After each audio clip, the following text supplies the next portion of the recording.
There's Archie, only man ever to win the Heisman Award twice. Griffin, he gets away. They had him nailed, and he slid out of the... Like this little move here, little move to the inside. Can this fella run? Wow. Never gets tired. Some people thought maybe he was a little bit too small to come to Ohio State at 5'8" and about 180 pounds. There's freshman Archie Griffin, who broke an Ohio State one-game record with 239 yards rushing. There is a national collegiate record. The 19th straight game that the little guy has run for over 100 yards. So the all-time career rushing leader in Big Ten football history is Archie Griffin. And we are at the midway point of his junior year. But Griffin has not been a sensational pro back. He's been a good one, but not a standout. Archie Griffin came out of college from Ohio State, and he made himself a good receiver. I was going to say, let's give him credit. He has worked very hard and very diligently at catching the football, and he has become a better than adequate receiver. And I'm telling you, Sam, I have never seen anybody on the Cincinnati Bengals football team work harder than Archie Griffin does. There's a sense of responsibility that goes along with winning a Heisman Trophy. I don't feel that they were given to me. Legendary. Let's jog your memory. Since 1935, the Heisman has been awarded to the best player in college football, the most prestigious honor in the sport, a trophy which very few people get to hold. As of 2025, only one player has raised the Heisman more than once. His name is Archie Griffin. Coming from a family of athletes, Archie Griffin was a three-sports star at Eastmore High School in Columbus, Ohio, and football was his best. Griffin was dynamic, but it wouldn't be until his senior year when the 180-pound fullback really put himself on the radar, rushing for over 1,700 yards and leading the Warriors to a city championship. Griffin was named Class AAA Back of the Year, and his recruitment ramped up. Ohio State was a dream for any local kid, but many doubted if Griffin was cut out for the scarlet and gray. A lot of people actually around Columbus told me that I shouldn't go to Ohio State. They told me that I was too small and I'd be better off going to a smaller school. Ohio State head coach Woody Hayes felt otherwise, and in the end, he got his man. Archie Griffin was a Buckeye. Griffin joined a Buckeyes team coming off one of their worst seasons in recent memory. They needed a new lead back, but still, Griffin was just a freshman. People weren't expecting him to get a lot of opportunity, let alone make an impact. But in the season opener against Iowa, Griffin got in the game late, and on his first career touch, he fumbled the ball. I fumbled the ball against Iowa because I was a little overexcited. I mean, I felt it was my big chance. He had gotten his opportunity and wasted it. He didn't know if he'd get another one. 2 weeks later, OSU took on North Carolina. Griffin got a second chance. The results were much better. Archie Griffin broke the Ohio State single-game rushing record. He finished with 239 yards and a touchdown. He averaged nearly 9 yards a carry. The Buckeyes got the win, and the opinion on Archie Griffin had shifted. I always say that was a miracle for me to even get in that football game because that truly was the springboard to my career. After that performance, Griffin became the lead back, an unlikely promotion for a true freshman on a Woody Hayes team. Hayes himself admitted that he was against the freshman eligible rule, but Archie Griffin had changed his mind. 2 weeks later, Griffin proved it wasn't a fluke, going for nearly 200 yards in a win over Illinois.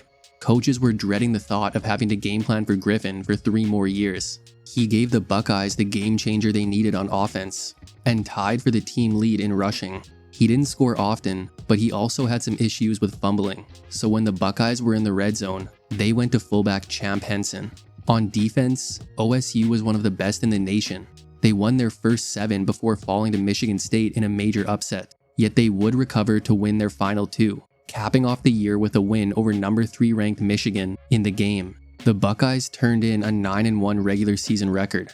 They received a bid to take on top-ranked USC in the Rose Bowl, but the Trojans played like the best team in the country, running through the Buckeyes in a rout. It wasn't the end they wanted, but Ohio State had found their next star, as Griffin finished his freshman year with 772 rush yards and 3 touchdowns, while adding another 44 yards on 4 receptions. It was the early 70s, and passing wasn't priority for many teams, but especially for Ohio State. In 1972, they attempted 110 passes. In 73, that number would drop to below 80. There were a couple reasons for that. Griffin had a year under his belt and would get a lot more carries as a sophomore. Then there was Cornelius Green, a wiry QB who could run like a gazelle. Injuries forced him into the starting lineup. He made history, and he made plays. The Buckeyes' ground attack became unstoppable. If it wasn't a direct handoff to Griffin, then it was he and Green running the option to perfection. And with one of the greatest collegiate defenses of all time, the 1973 season was set to be legendary. Ohio State kicked off the season with 2 dominant wins, which got them the nation's #1 ranking, and they'd hold on to that for a while. Griffin was looking like one of the top rushers in the nation, and was a great kick returner to boot. His improvement wasn't all that surprising to Hayes. He was more surprised when Griffin left the practice field. Champ Henson would be lost for the season after 2 games.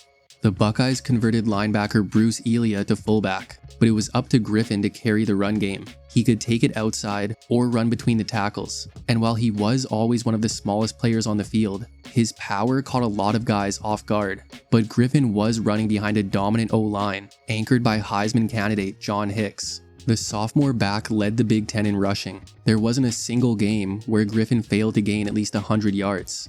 And he rushed for more yards than any OSU player before him. He was all-conference and an All-American. Ohio State was putting up nearly 34 points a game. Their defense was even better, allowing 43 points across the entire season. OSU won their first 9 games with virtually no resistance. Griffin capped off that win streak by breaking his own single-game rushing record with 246 yards in a win over Iowa. Their toughest test came the following week in the season finale. OSU and Michigan, 2 of the best teams in the nation, with a little extra fuel added to the fire. Dennis Franklin, who I grew up with in Massillon, made the dubious comment that only good players from Ohio go to Michigan. Griffin went for 163 yards, but on that day, the teams would be evenly matched. The Buckeyes would not complete the perfect season, after the game ended in a tie. In any year before this, the Buckeyes would not have been making a Rose Bowl appearance, as the Big Ten had a rule that teams could not appear in the Rose Bowl in consecutive seasons. But that rule had been eliminated prior to this season, so while there was some controversy, with many feeling Michigan should get the bid, Ohio State would be selected to the Rose Bowl with a chance for revenge against USC. And that's exactly what they'd get.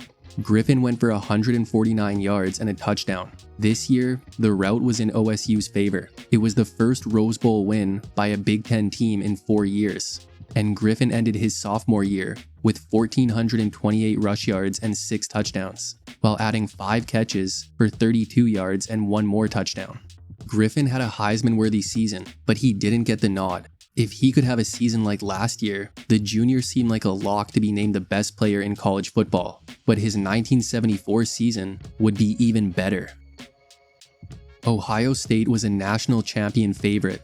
They rolled out an even more dangerous ground attack, with Green at QB, Griffin at tailback, and the return of Champ Henson. Griffin continued his 100-yard streak in a season-opening win over Minnesota. It was just the first game of his junior year, but Griffin had already become the program's all-time leading rusher. Ohio State would again spend most of the season as the top-ranked team in the nation. They really set themselves apart with a blowout win over a ranked Wisconsin team. A win over Indiana the following week saw Griffin become the Big Ten's career rushing leader. 145 yards full. Archie Griffin is now the all-time rushing leader in Big Ten football. That's why Griffin was in there. A couple weeks after that, Griffin set an NCAA record with his 19th straight 100-yard game in a win over Illinois. There is a national collegiate record. The 19th straight game that the little guy has run for over 100 yards. The most dangerous weapon in college football resided in the Ohio State backfield. Griffin was a positive yardage machine, a back with power and elusiveness who hit the hole hard and rarely went backwards. He gained yards in chunks and popped up after every hard hit, ready to gash the defense again. When he ran, if you tried to tackle him in the legs, he could bounce off, and he had really good strong arms, forearms that he could use kind of butt off the tacklers. Archie Griffin gaining at least 100 yards on the ground was the safest bet you could make. For the second consecutive season, he didn't have a single game under the century mark. Griffin sat out a lot of fourth quarters, yet he still broke the Big Ten single-season rushing record. His 1,620 yards were the most in the country. and his 12 touchdowns were a career high. Griffin was getting the glory, but the O-line made his job easy, and he wanted to make sure that they got the credit too. Even in the game versus a tough Michigan team, Griffin still went for 111 yards, and with a little luck, Ohio State made it out alive.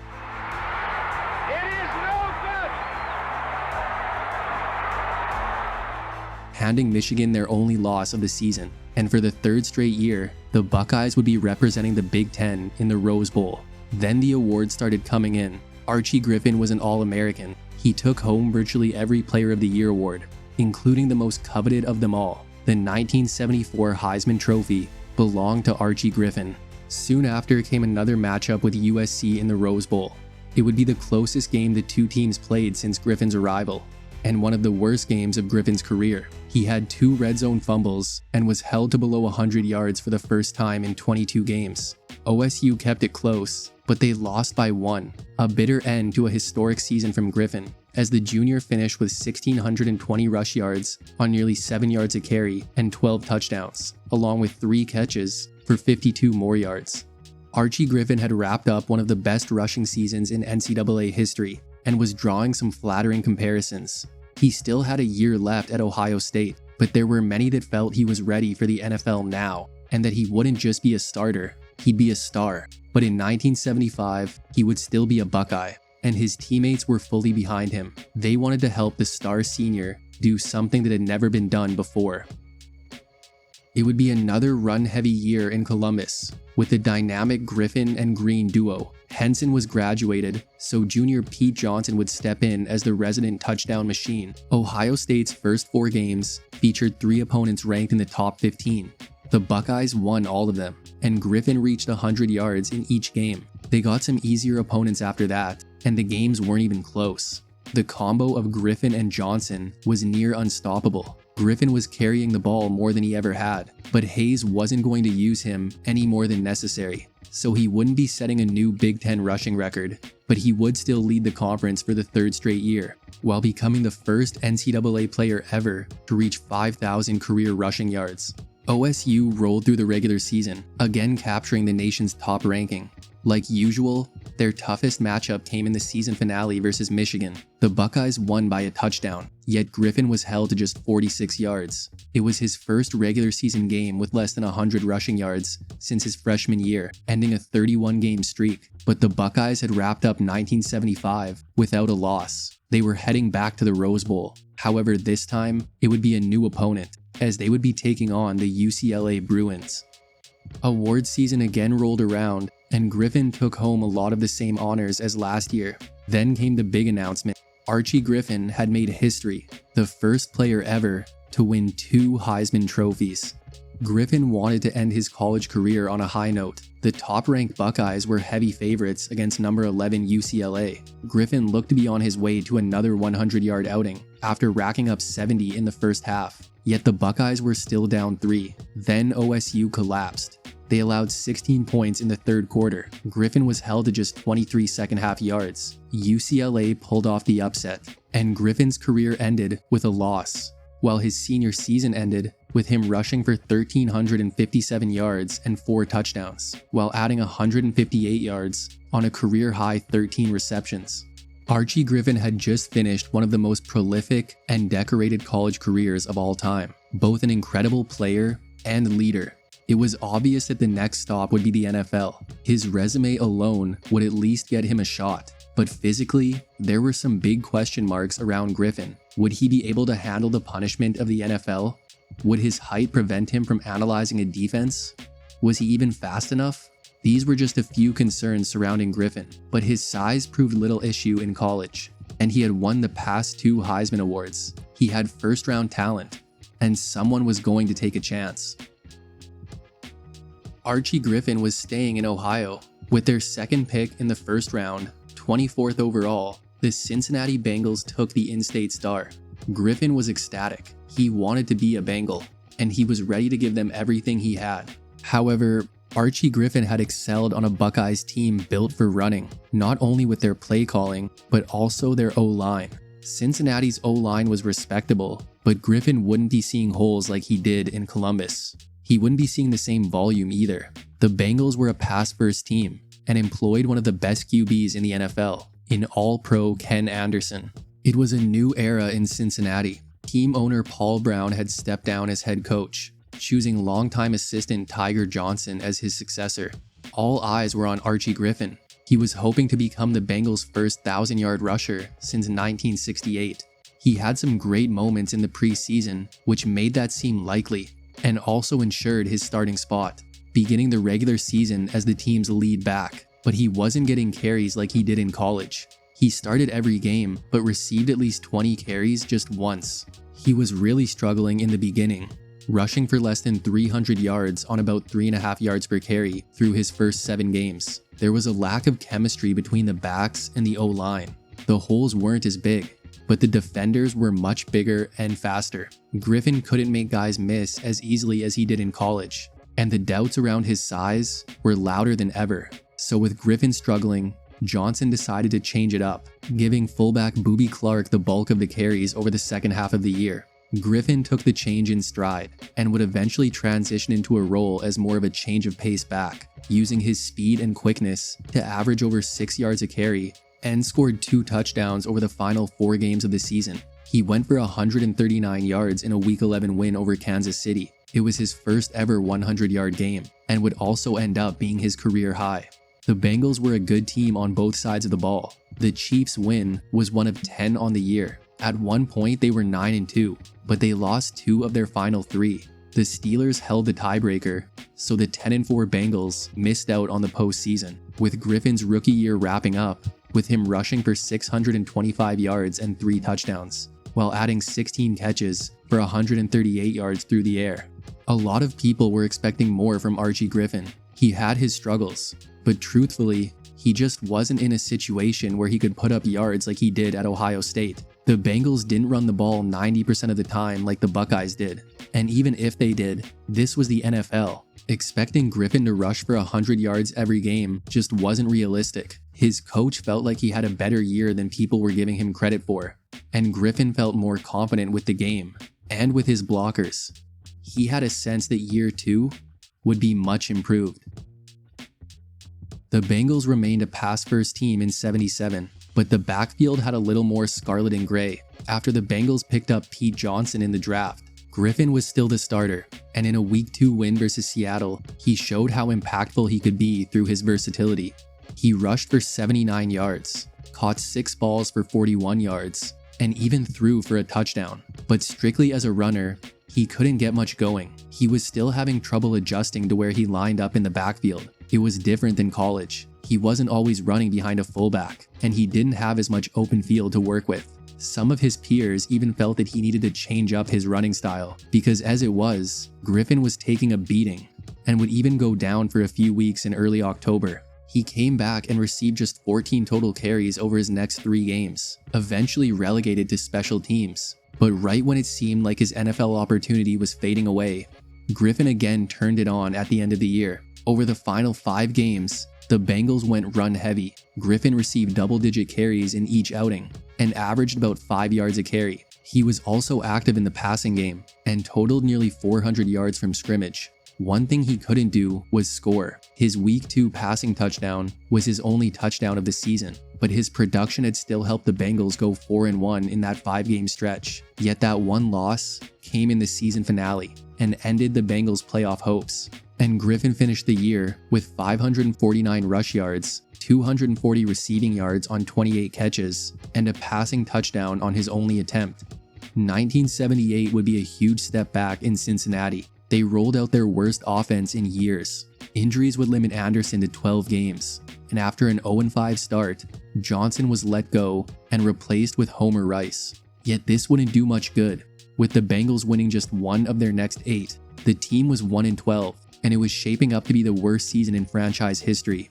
And Griffin's season couldn't have been going worse. The rest might have been just what the doctor ordered. That's right.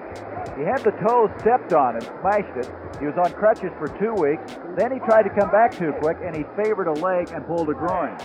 Archie Griffin, who's been very frustrated this year with injury and losing his starting job.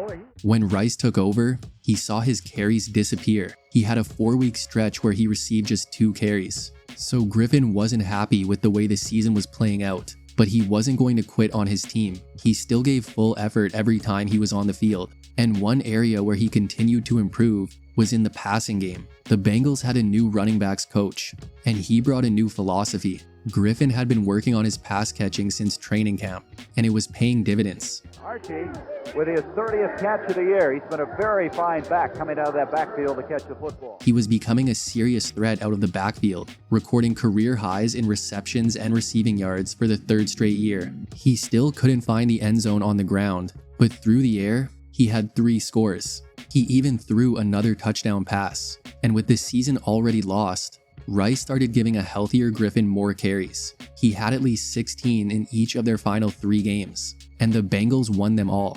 They were able to finish a 4-12 season with some dignity, and Griffin would end his year with 484 yards on the ground, 284 yards and 3 touchdowns on 35 receptions, and his 1 passing touchdown. The Bengals had been a passing offense for years, but they were only getting worse. So with a full year of Homer Rice as head coach, Cincinnati flipped the script going into 79. They would commit to a much more run-heavy offense. A now healthy Griffin would return to a full-time starting role, but the clock was ticking. He needed to have a great year. The Bengals offense didn't look much different. Anderson was still leading the passing attack, and since he had added a promising rookie tight end named Dan Ross. Griffin, however, was growing frustrated. He had spent his whole career trying to carve out a spot in the backfield. He wanted to run the ball, but the Bengals thought he was too small. He was even ready to ask for a trade.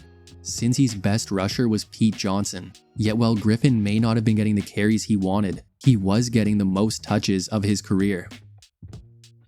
Coming out of college, Archie Griffin was a star runner. That's all he ever had to be, because Ohio State didn't pass the ball. He was expected to be that same star runner in the NFL. The Bengals weren't built for that play style. Griffin wasn't producing as hoped, and people were losing faith. But since he got to the NFL, he had been gradually developing as a pass catcher. Even going back to training camp before his rookie year, Tiger Johnson noticed that he had good hands. He had just never really had a reason to use them until the NFL. Now in 1979, they had become his greatest weapon. Archie Griffin came out of college from Ohio State, where until this year, the only time they threw it was from the center to the punter.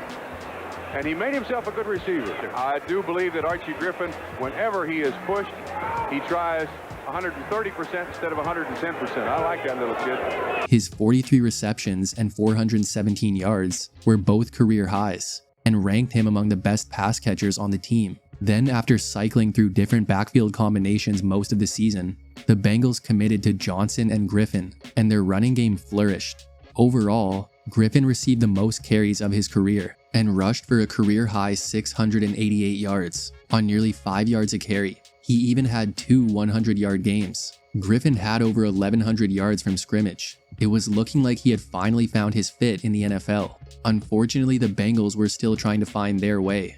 They had the worst defense in the league, and started the year with 6 straight losses. They'd eventually get a couple wins here and there, but when it was all over, it was another 4-12 season. And Griffin ended his year with 688 rush yards on nearly 5 yards a carry, along with 43 receptions for 417 yards and 2 touchdowns.